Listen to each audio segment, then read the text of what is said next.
Hello, everybody. My name's Kimberly, and I'm founder of Casey Consultancy, which is an international hub for supporting teaching, training, and inspiration in the early years. And we're really passionate about supporting educators to be the best version of themselves, because when you're a happy educator, you get happy children. So, welcome. I am thrilled that you're joining me this evening to look at the steps that you can take to create success in your teaching and learning. And we're going to have a focus tonight on really becoming clear on what your vision is and what ways you're going to move forward as a result of this. So, grab a cup of tea, get yourselves comfortable, and make sure you listen right till the very end, because I'm going to be telling you some more ways that we can work together. And even more exciting, I've got a wonderful 45% off discount code that you can use on the Who Go in Early Years accreditation. So if you listen till the end, you'll be able to get that code so that you can start saving and start being inspired and learn even more. So perhaps you've decided to sign up to tonight's webinar because this picture shows a little bit about the way you're feeling at the moment. Maybe you're frustrated, unmotivated, stressed out, feeling anxious about even going into work and all the work that you've got to do. Or maybe you're just confused of what direction to move in. Or you might even be at the other end of the scale. You love your job, you're so passionate about it, but as a result of that, your head is so flooded with ideas that you just don't know where to start and what you need to work on first in order to make your dreams a success. So hopefully by the end of our webinar this evening, you'll be able to feel a lot clearer about what you're going to prioritise. And I'm going to make sure I help you with that. So if you did feel like that person in the photograph, you're probably feeling a little bit like I did when I took a recent trip to the Lake District. So you're feeling like you're at the bottom of a mountain. Now, this isn't quite a mountain, but it was a very, very steep fell. And I was out walking with my wonderful friends. It was a lovely day. We were doing one of the Wainwright walks and we were sticking to the path. And yes, it was steep in places, but it was all perfectly manageable. However, the person doing the map reading went a little bit wrong. And before we knew it, the safety of our path had disappeared, and we ended up having to try and find our way to the top of the fell. And the only way was up. Yet it was so difficult to get there. As you can see in the photograph, it was incredibly steep and it was full of thistles and moorland, which was really prickly. And I ended up on all fours having to dig my nails into the soil to actually get myself up. My lungs were burning. I felt so hot. I could see other people up ahead of me and, climbing their way up. And I just wanted to be like them. I wanted to get to the top of my mountain. And I'm sharing this with you because often when we've got a problem or we're feeling a bit stuck, we can relate it, can't we, to that mountain that we're having to climb. But I want to give the message tonight that when we're really clear and we rebuild our focus and we know what our starting point is and we know what our end goal is, if we stay committed to it, we can get there and we can achieve our goals. And when we do, we get such a rush of adrenaline. We feel amazing, just like I did. I felt really good when I got to the top of the fell that I was climbing. Felt like I really achieved something. And along the way, my mindset took a great shift. I started at the bottom of that mountain thinking, I just can't do this. This is really hard. And then as I was pulling myself up, I kept having this doubt in my head. Oh my goodness, I can't do it. There must be another way. But I stayed strong and I looked for support and inspiration around me, and they kept me going. And by the end, I got there. In fact, I got there and I had such a rush of adrenaline that I thought, bring it on, I can do more of this. And it really motivated me then in the things that I did after this. So, really, within our practice, even though it's scary, we have to be prepared to take ourselves out of our comfort zone because great things and dreams never come from comfort zones. They always happen when we take that leap. Now, when I worked as an early years teacher, in fact, my very first job as an early years teacher, a young NQT, I found myself working in a really lovely school.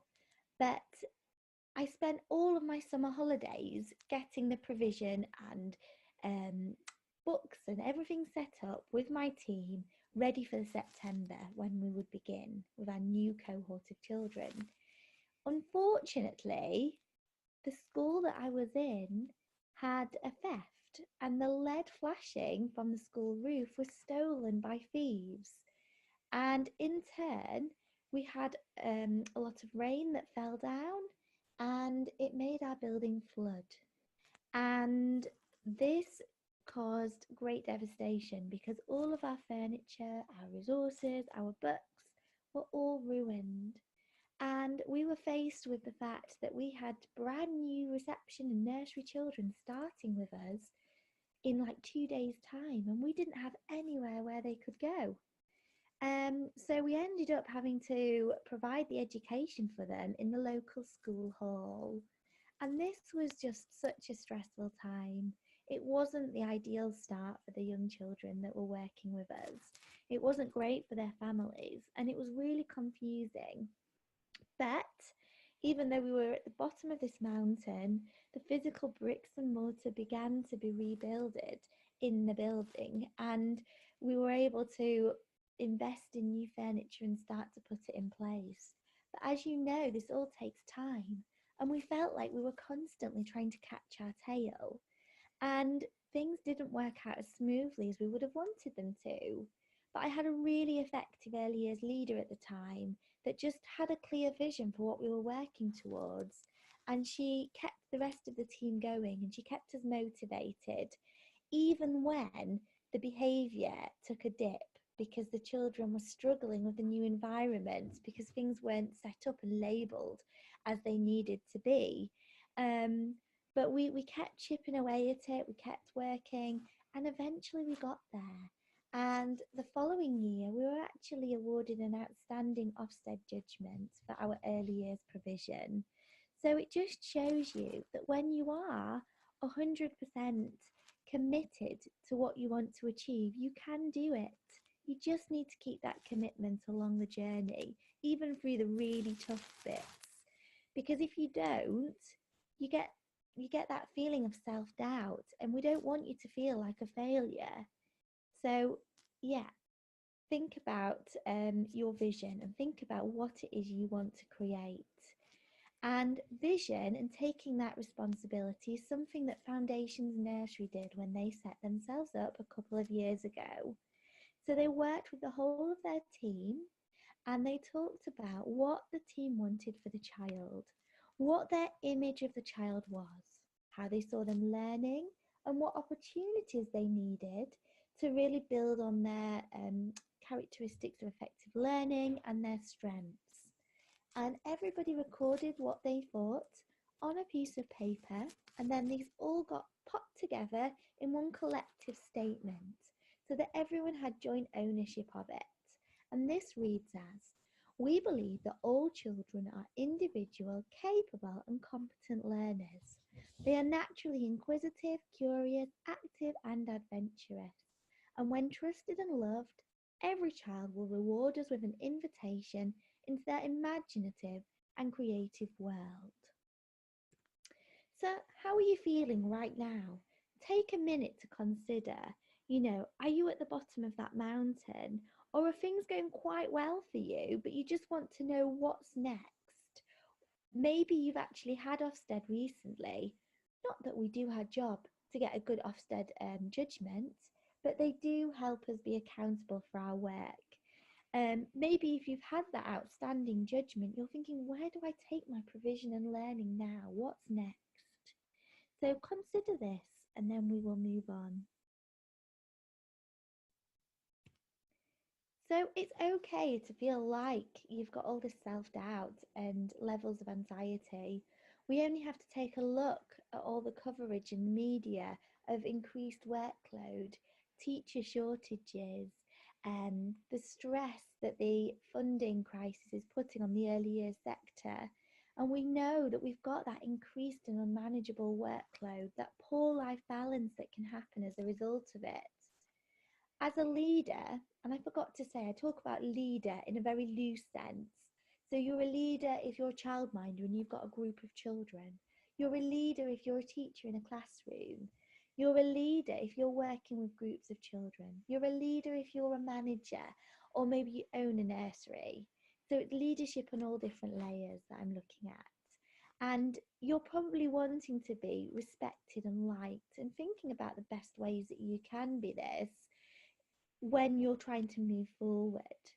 Alongside this, you're balancing the needs of the pupils and the staff while maintaining that level of motivation and the focus. So, the first thing that I'm going to suggest, step number one, is that we want to condition you for success. And by doing that, it's thinking about what you want, all about you. And that's exactly what one of the nurseries did that I worked with last year that took part in my online Hygge training.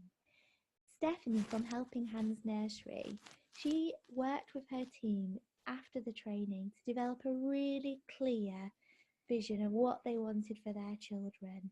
And as a result of this, they had some decisions to make about how the environment would look to support this. And they also were thinking about the opportunities they would give children. So one of the things that they really wanted to promote was independence. Yet, as you can see from the before pictures, the way the environment was set out, it was quite busy, it was quite cluttered. And actually, we needed to make it easier for children to get to the things that they want by allowing them to see what it was exactly that they needed. So Stephanie worked really hard with her team to declutter some of the areas, even have a shift around where some of the areas was positioned. So for instance, she had a snack area in a really drafty place and that wasn't really working, so she switched it. She also, after doing the Hygge training, wanted the environment to feel a lot more homely. So they added things like lamps instead of the harsh strip lighting, fairy lights on twigs. They added vases with flowers, photograph frames, all things that would just help to create that more loving and nurturing place to learn. Stephanie worked really hard with her families and the community to talk about why the team knew that these changes were best for the children. So she shared her ideas really clearly with them so that they could become involved as well. And they took ownership by understanding why the changes were taking place. And as a result of this, we saw great change in the way the environment was set up, and the outcomes it had for the children were improved in turn. So I urge you to take some time to consider exactly what it is you want and start visualizing it. Thinking about what your setting or practice will look like, what the learning will be happening, the levels of engagement, the outcomes the children are going to achieve. Perhaps you're going to think about the emails that you're going to get with wonderful feedback in, or maybe somebody has heard about your setting and how brilliant it is and they'd love to come for a visit. Perhaps you're thinking about how you can share your work either online as a guest blogger or in magazines. And then, yes, as I've said, thinking about how you're going to inspire others. Now, visualizing and conditioning our brain for success is not a new technique. It's something that's used an awful lot by athletes.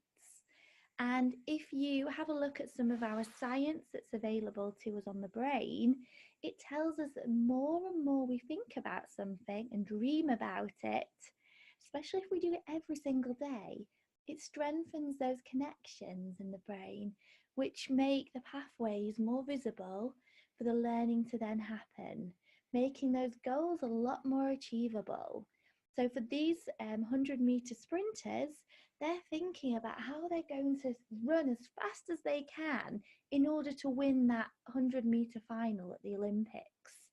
And because they're considering it every single day, they're conditioning their brain for success, and it really does work. So we've discussed step number 1. Step number 2 is get yourself out there. So success is like a snowball. It takes momentum to build, and the more you roll in the right direction, the bigger it gets. So what I like to do is I like to use a tool called Trello, but you could use your diary or a calendar, and I like to map out my year. So at the beginning of the year, I'll think about 3 or 4 big goals that I want to achieve. And then I will map these out into quarterly goals, and then monthly goals, and then weekly goals, so that every week I'm making sure I'm building in some time to work on those actions that's going to help me achieve the overall yearly goal. And this is what I want you to do. Often, our time gets taken up by doing lots of admin type jobs. It could be photocopying, it could be sorting out policies.